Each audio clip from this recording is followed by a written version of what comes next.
once knew a nigga whose real name was William. His primary concern was making $1 million, being the illest hustler that the world ever seen. He used to fuck movie stars and sniff coke in his dreams. A corrupted young mind at the age of 13. Nigga never had a father and his mom was a fiend. She put the pipe down, but for every year she was sober. Her son's heart simultaneously grew colder. He built a reputation cause he could hustle and steal, but got locked once and didn't hesitate to squeal. Starting fights over little shit up on the block. Stepped up to selling mothers and brothers to crack rock. Working overtime, making money for the crack spot. Hit the jackpot and wanted to move up to cocaine. Fulfilling the Scarface fantasy stuck in his brain. Tired of the block niggas treating him the same.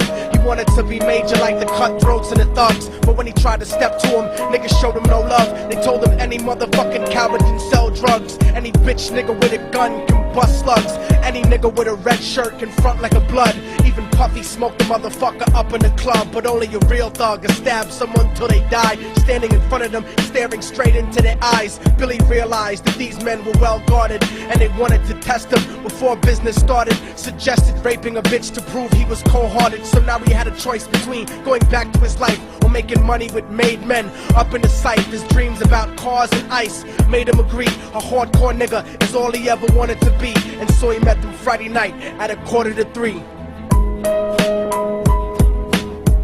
I'm falling and I can't turn back.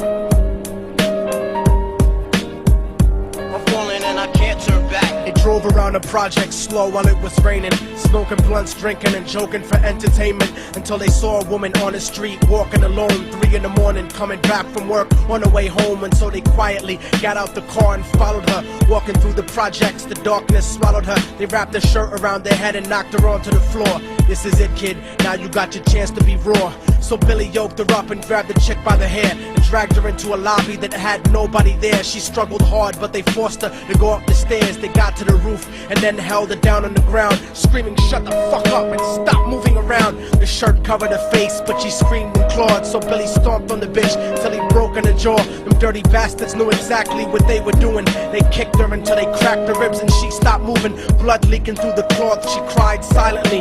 And then they all proceeded to rape her violently. Billy was made to go first, but each of them took a turn, ripping her up and choking her until her throat burned. Her broken jaw mumbled for God, but they weren't concerned. When they were done and she was lying bloody, broken and bruised, one of them niggas pulled out a brand new 22. They told him that she was a witness for what she'd gone through, and if he killed her, he was guaranteed a spot in the crew. He thought about it for a minute, she was practically dead, and so he leaned over and put the gun right to her head. Right before he pulled the trigger and ended her life, he thought about the cocaine with the platinum and ice, and he felt strong standing along with his new brothers, cocked the gat to her head and pulled back the shirt cover. But what he saw made him start to cringe and stutter, cause he was staring into the eyes of his own mother. She looked back at him and cried cause he had forsaken her. She cried more painfully, and when they were raping her, his whole world stopped. He couldn't even contemplate. His corruption had successfully changed his fate, and he remembered how his mom used to come home late, working hard for nothing, cause now what was he worth? He turned away from the woman that had once given him birth, and crying out to the sky cause he was lonely and scared, but only the devil responded cause God wasn't there. And right then he knew what it was to be empty and cold, and so he jumped off the roof and died with no soul. They say death takes you to a better place, but I doubt it. After that they killed his mother and never spoke about it.